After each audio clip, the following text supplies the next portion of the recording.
Existe uma formulazinha de encerramento de contos populares brasileiros em que o contador se coloca lá, no espaço-tempo da história, e diz assim: eu tava lá, lá na festa de casamento do príncipe e da princesa, eu tinha até trazido um prato de doces para vocês, mas na ladeira do escorrega eu dei um tropeção e caiu tudo no chão. As crianças não se conformam. Por que você não colocou tampa no pote? Devia ter trazido um Tupperware. E elas dizem isso porque também estavam lá, vivendo a verdade do conto. Perguntaram a uma criança: o que é o tempo? É algo que corre na gente. O tempo é a vida. É poder conversar com Deus. E o que é Deus? Bom, Deus é infinitos mais infinitos, que é igual a dobros de infinitos. A criança está muito mais próxima desse mistério. E não há mistério nenhum nisso. Ela simplesmente é. Ela está lá, de mãos dadas com o mistério em suas brincadeiras. As crianças conseguem enxergar através dos véus que dividem as realidades e assim elas podem nos guiar. Como nos guia também o poeta Fernando Pessoa. Ao anoitecer, brincamos as 5 pedrinhas no degrau da porta de casa, graves como convém a um Deus e a um poeta, e como se cada pedra fosse todo o universo e fosse por isso um grande perigo para ela deixá-la cair no chão. Maria Amélia Pereira, mais conhecida como Pel, é pedagoga com formação em cinesiologia pelo Instituto Sede Sapiense, em São Paulo. Em São Paulo também foi uma das fundadoras da Escola Vera Cruz, criadora e orientadora da Casa Redonda Centro de Estudos e da OCA, Associação Aldeia de Carapicuíba, e vice-presidente do Instituto Brincante. Guiada pelas crianças, inspirada pelos poetas e pensadores que há muito tempo apontam o brincar como um ato sagrado, a Pel vem desenvolvendo há mais de 30 anos uma pedagogia da sensibilidade. E eu sei disso, minha gente, porque eu estava lá. Eu tive o grande prazer de trabalhar há 12 anos contando histórias na Casa Redonda, um espaço onde criança e natureza se encontram diariamente para brincar. Seja bem-vinda, Pel.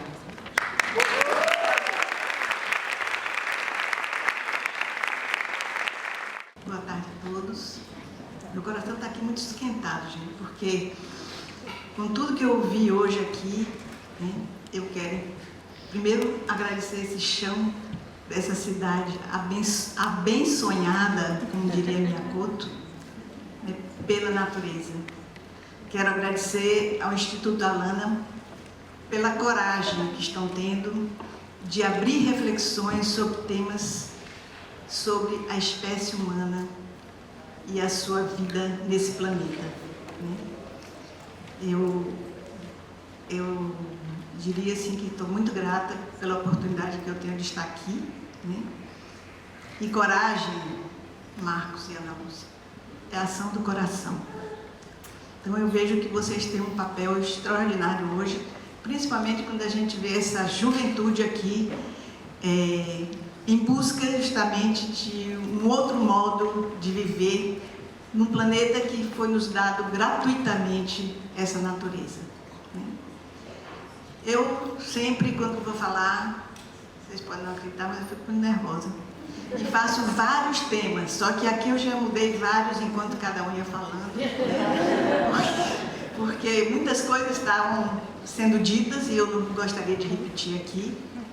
Mas sempre existe a sincronicidade. E uma delas foi a infância dos tupinambás.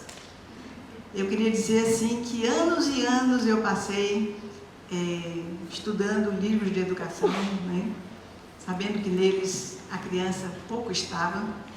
Mas um dia me chegou à mão um livro chamado Ensaios, do pai da pedagogia, Eu não sabia ler francês e esse livro só foi editado em português faz mais ou menos uns 3 a 4 anos.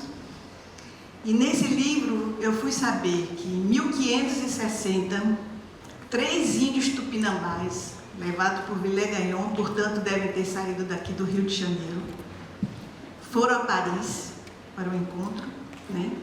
E naquele tempo a Europa considerava bárbaro todos aqueles que não pertenciam ao mundo civilizado.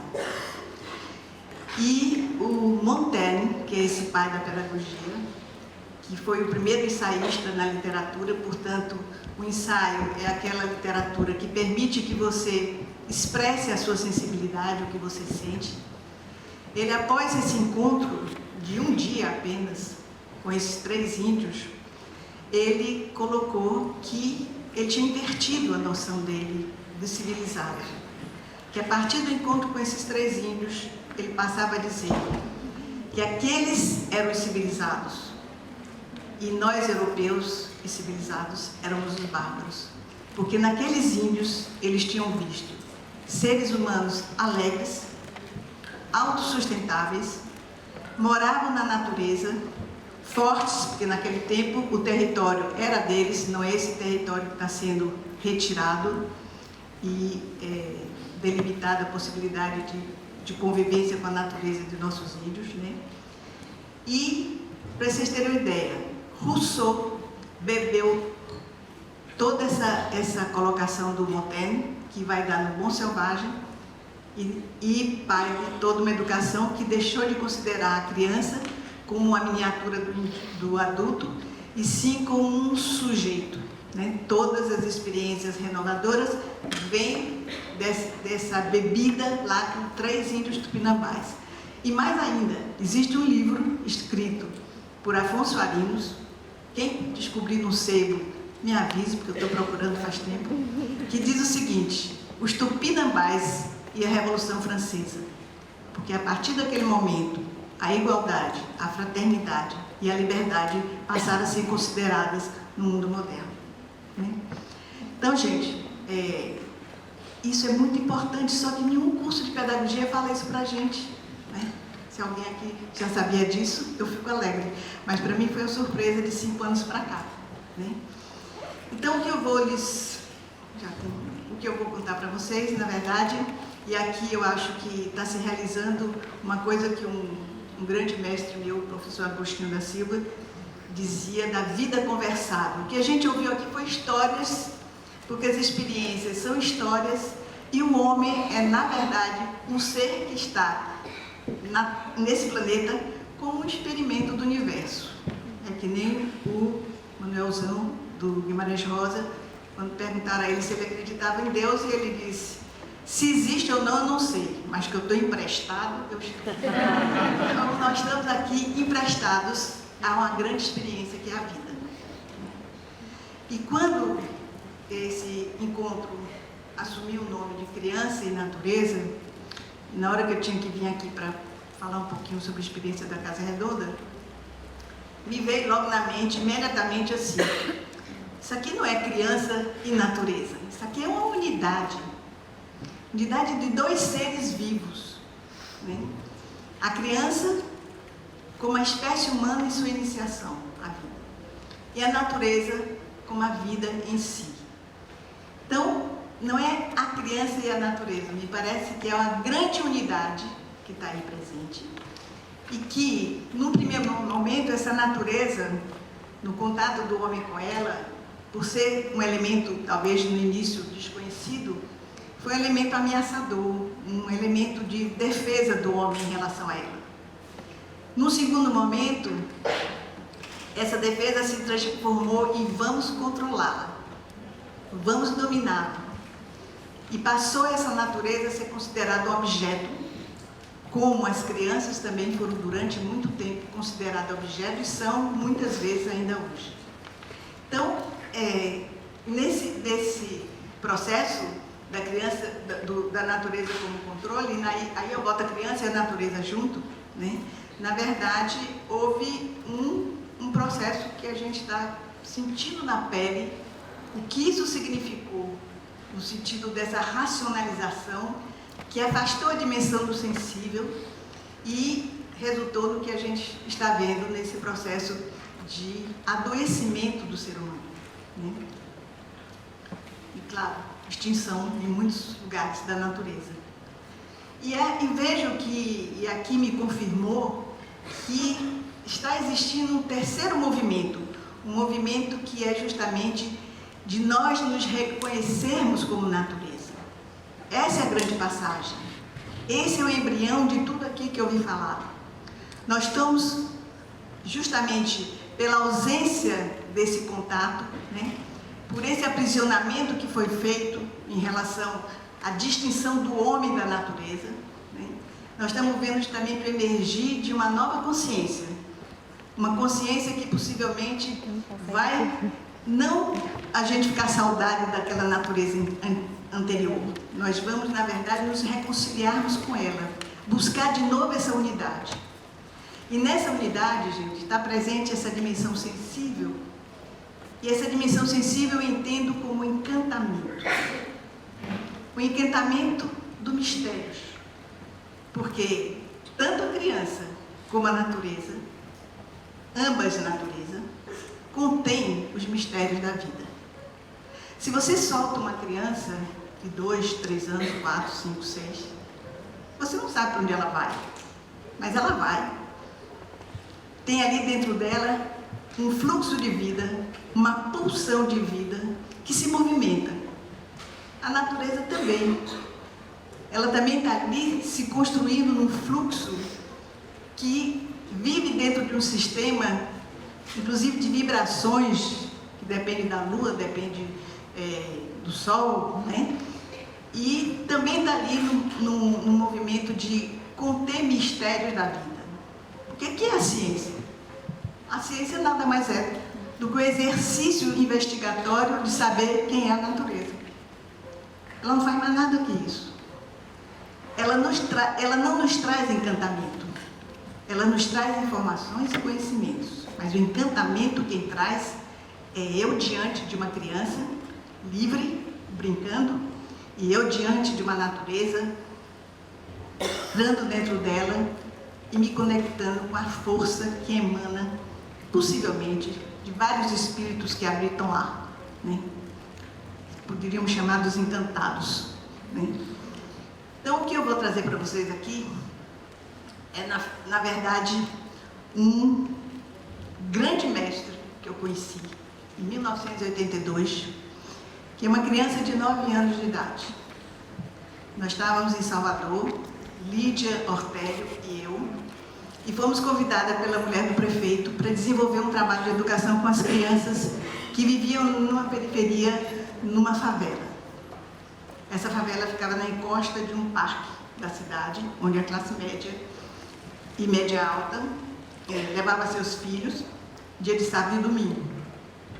E durante o dia essas crianças perambulavam por esse parque, catando as coisas que estavam no chão, deixadas quase como lixo, né, da população que tinha se servido dela durante o fim de semana.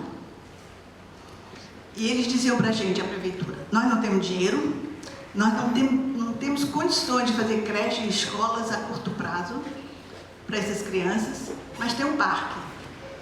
E Lídia e eu topamos a tarefa e fomos para lá.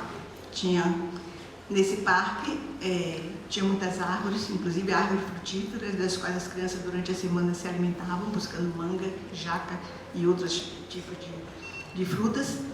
E, de repente, tinham 5 casinhas que era pedido a gente que alfabetizasse as crianças, que levasse as crianças a brincar, que fizesse teatro, que fizesse artes plásticas.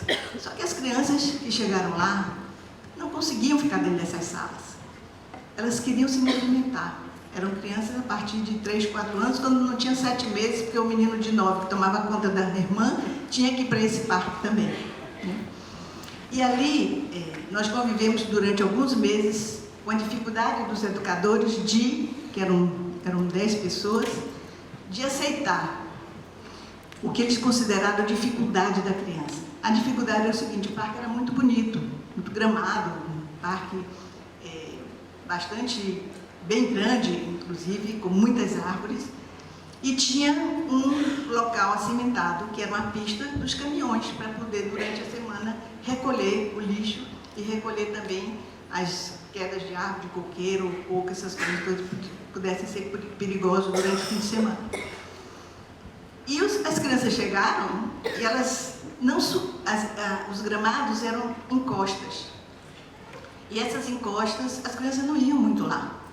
E os professores diziam: nossa, essas crianças estão tão sem dignidade de vida que eles sequer utilizam o que é belo aqui. Vão só para o cimento.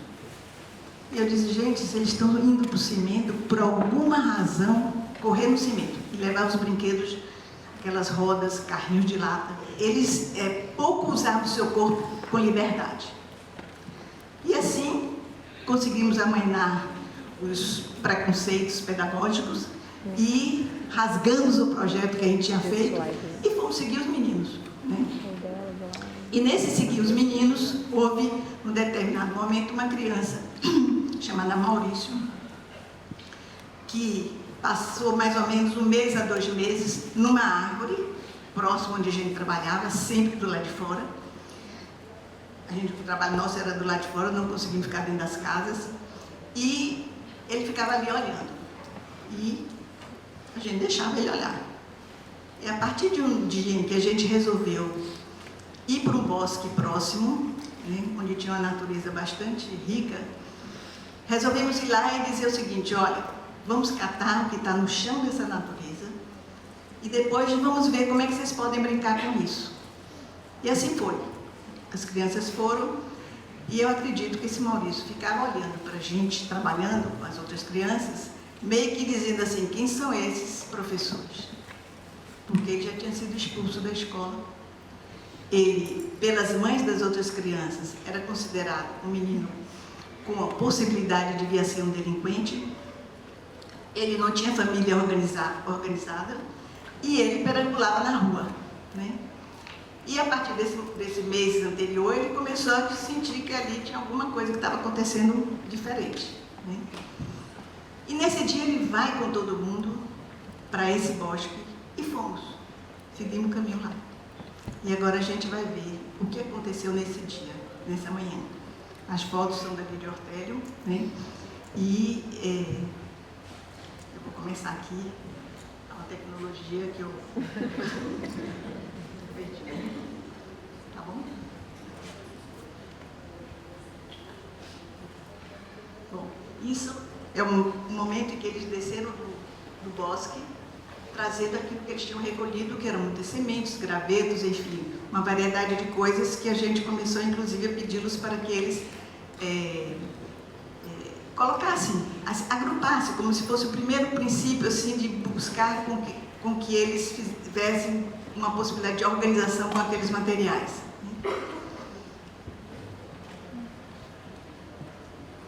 E eles começaram a fazer espontaneamente, nesse bosque, algumas construções, expressões com o material que tinham coletado. Esse material já tinha deixado de ser individual, passou a ser um material coletivo, que cada um buscava aquilo que ele necessitava. E, para surpresa nossa, essas crianças eram crianças que habitavam nessa encosta desse parque e que eram justamente a população que chegava a Salvador do interior e ficava possivelmente 2, 3 anos até arranjar emprego e começar a participar da vida de Salvador, né? Então eles estavam ali ainda meio que provisórios. Então, alimentação péssima, estruturas familiares muito difíceis, né?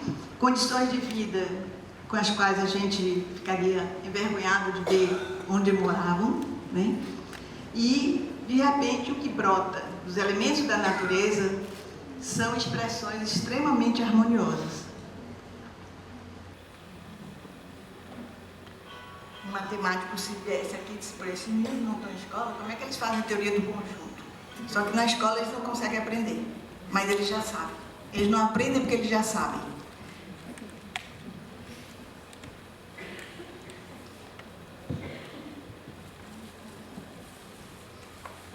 Os materiais da natureza, né, como são naturais, eles contêm energia de origem das coisas. Então, o próprio corpo, quando se liga com esses tipos de materiais, eles meio que têm uma devoção.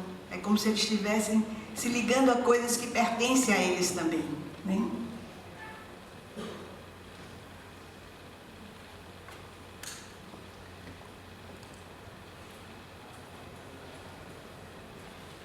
Duas vezes. E aqui começa a história do Maurício, né? Ele começa com uma fogueirinha. A fogueira se transforma num vaso e ele vai buscar flor e põe dentro da fogueira.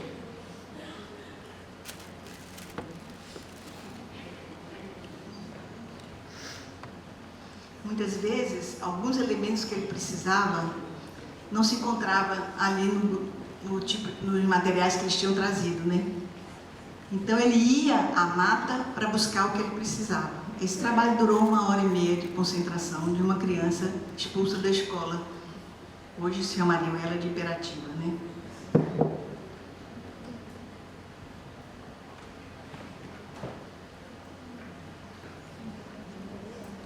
Aqui vocês veem uma série de perninhas aí, porque o tipo de trabalho que ele estava fazendo, a intensidade com que ele fazia aquilo, era tamanha que aquelas crianças que já tinham trabalhado fazendo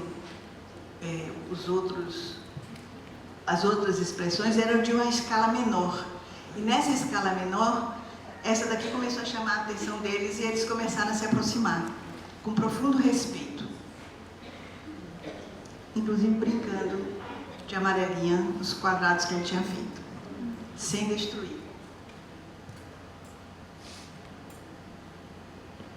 Durante todo o tempo em que Maurício estava desenvolvendo a expressão dele, existia uma menina sentadinha numa lata, em silêncio, olhando o fazer dele.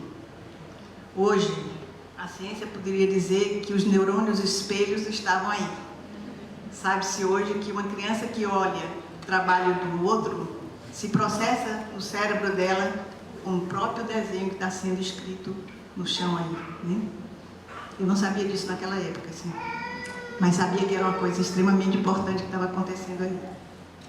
E a partir daí a brincadeira começa a ser uma brincadeira solta e ela percebe que tinha alguma coisa, ele não voltaria ali mais e ela se retira, né? Como se alguma coisa tivesse se cumprido ali. E de fato, nesse momento, ele entra dentro da roda que ele fez, dentro do desenho dele, começa a dançar e um menino menor segura a perna dele para ele não fazer aquilo, assim como nós professores olhando dissemos: não faça isso não, Maurício. Era muito bonito o que estava ali de frente. E ele disse: faz mal não, pro, já acabou. Para mim, nesse dia, a Casa Redonda começou. Então, eu acredito que tem 47 segundos só aqui. Não? Aí acabou, porque agora eu vou contar a história da cadeira. Pode contar? Tá.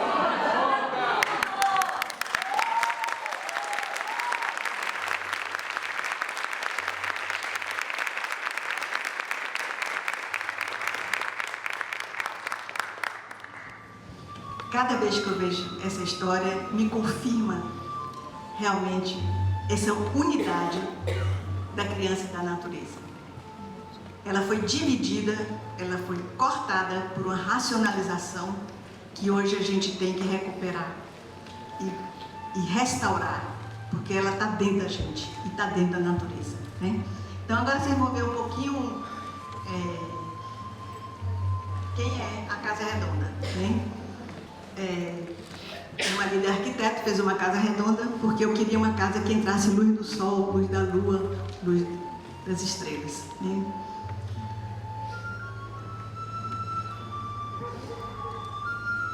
Esses são espaços da Casa Redonda que as crianças transitam livremente, elas não têm hora de aula, elas simplesmente tem uma interrupção que é para o lanche, durante a manhã. E optei pela manhã, porque o sol da manhã, de 8h30 até mais ou menos 10h30, abastece a criança de vitamina D, o que hoje as crianças estão sofrendo, porque passam os dias dentro de espaços fechados, né? E não precisa ter medo do sol, como estão colocando na nossa cabeça. E elas perambulam, gente. Elas, como falou a Cristiane,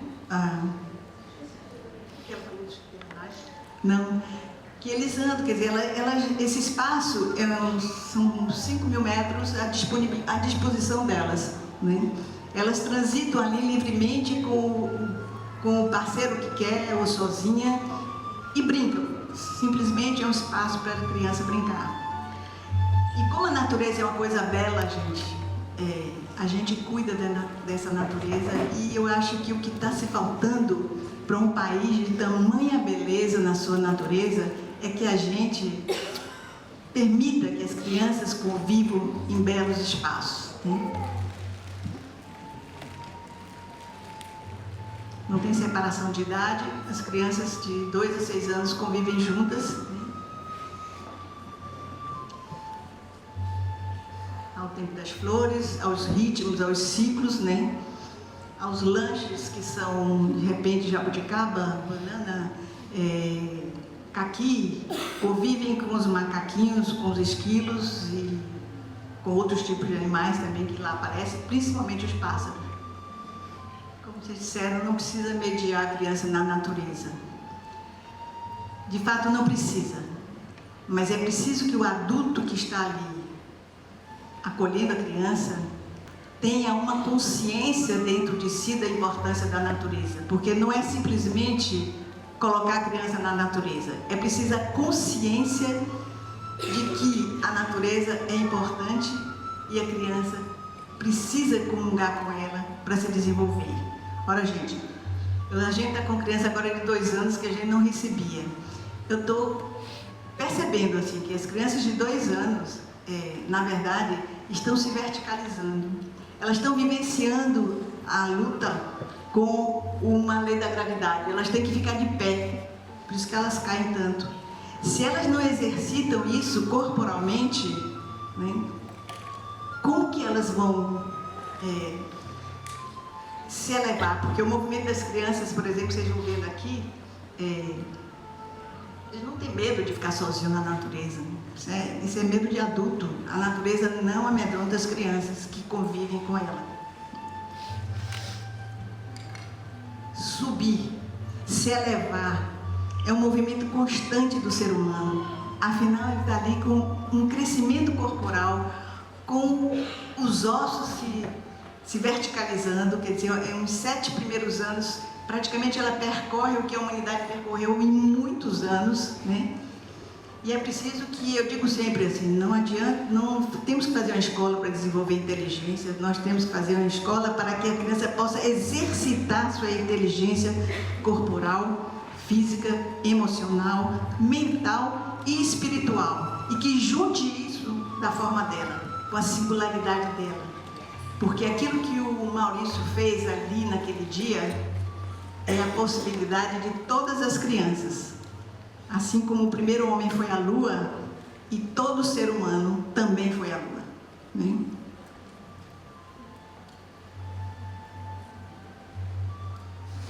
Professor sem medo, pai sem medo, tudo isso que eu vou falar daqui, que eu não vou repetir, é um fato, gente. As crianças que caem na casa redonda são filhos dos pais medrosos e que chegam para buscar. Naquela hora todo mundo cai. Enquanto passava o dia, nada aconteceu. A mãe chegou, o pai chegou, tem um dodói aqui. Já passou o dodói, já passou a pomada, já está brincando de novo, mas naquela hora volta o que o pai espera, né? A fragilidade do ser humano. E as experiências, gente? Eles têm um corpo para explorar, né? Essa questão do risco, do desafio, na medida que eles vão vivendo isso, eles têm um profundo controle do corpo deles, né? E digo mais, aquilo que eles fazem com o corpo são os verbos que a espécie humana tem que aprender, e que depois que sai do corpo físico, vai para a capacidade de abstração. Eu digo sempre que quem brincou numa árvore é muito diferente quem vai para um parque que brinca com aqueles brinquedos prontos. Por quê? Porque com certeza quem brinca na árvore vai ter uma visão sistêmica do mundo, porque o corpo dele, a árvore tem um galho grosso, um galho fino, ele tem que se ajustar àquela vida que está ali vibrante, né? E o trepa-trepa se esgota, apesar da grande imaginação das crianças de fazer uso delas, né? E a entrega, gente, é tão bonita a comunhão que eles têm com a natureza, né? Que eles se entregam totalmente. Chegam a ouvir história, acham que estão ouvindo a história que a árvore está falando. Essa árvore eles deram o nome de árvore mãe. Outra coisa é esse olhar. O olhar de quem está inteiro, né? Esse olhar que transcende o que está acontecendo e vai para um outro estado de consciência, né? Eu ficava muito triste quando eu via a gente em psicologia, no desenvolvimento, o próprio Piaget, com todo respeito, falando do pensamento pré-lógico. Não acho que seja pré-lógico coisa nenhuma, é outra lógica, né? É uma outra lógica que está aí, e esse olhar sempre me chamou a atenção como um olhar que busca a transcendência, que é outro aspecto fundamental de reconciliação do homem hoje, para sairmos desse estado de consciência que a gente está. E essa transcendência só habita a gente quando a gente pode viver a contemplação.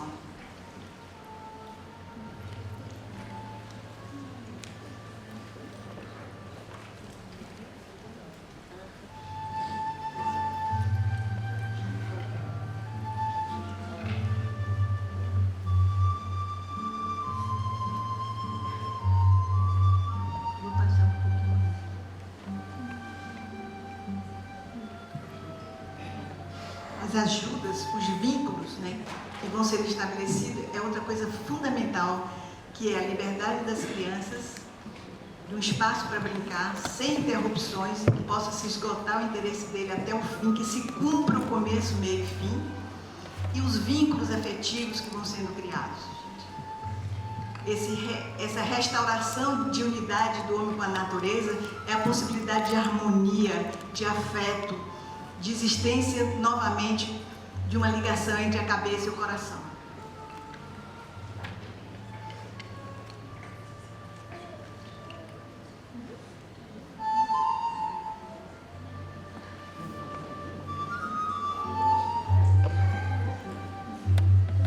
A alegria da experiência, né?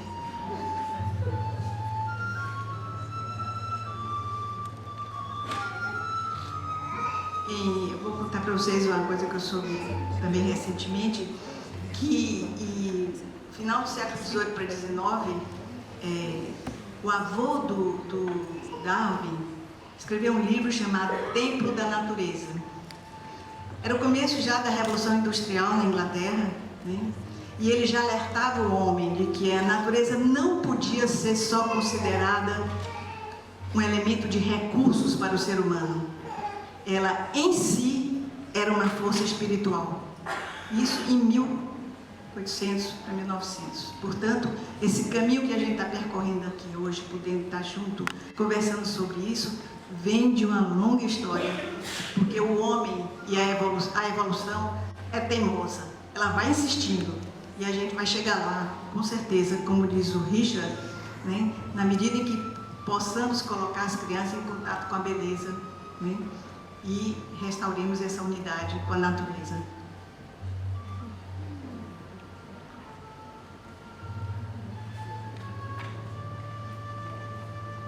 Acredito que é a Serra Pelada. E a mobilização que os elementos da natureza trazem para experiências corporais, que não há educação física que como é que se diz assim, que prevaleça a força da natureza, imprimindo nos corpos humanos possibilidades novas de uso do corpo. Isso é com a água.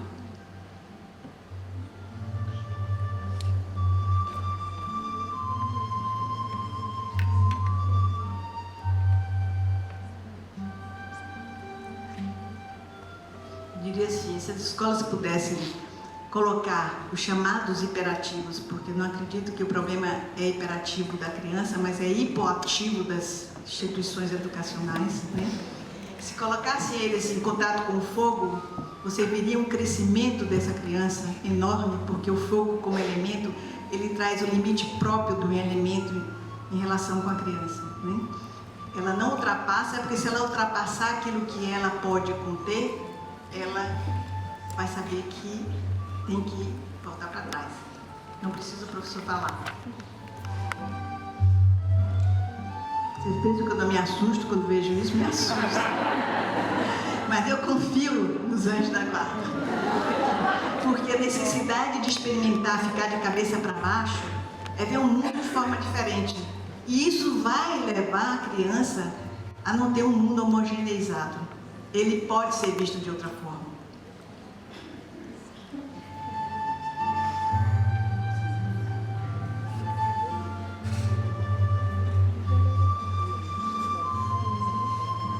E as crianças querem, eles não querem ficar onde estão, não. Eles pedem desafios novos, como eles pedem as histórias novas, né? Tudo que eles já venceram, eles querem ir adiante. E o problema nosso de educação é justamente a escola estar paralisada no tempo, né? E nossos meios de comunicação também não satisfazem essa experiência viva que pode ser vivida com a natureza, né? É muito diferente um ecrãzinho ali, eu vendo os filmes, e uma coisa em que o meu corpo age.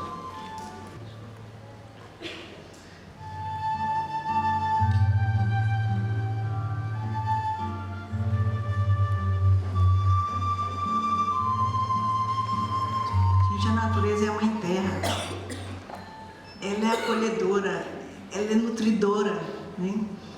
Então, as crianças sabem disso, e conviver com a natureza leva as crianças também a terem um vínculo estabelecido de forma extremamente afetiva e colaboradora de um com os outros, né?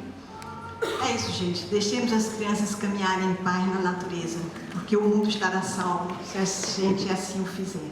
Tá bom?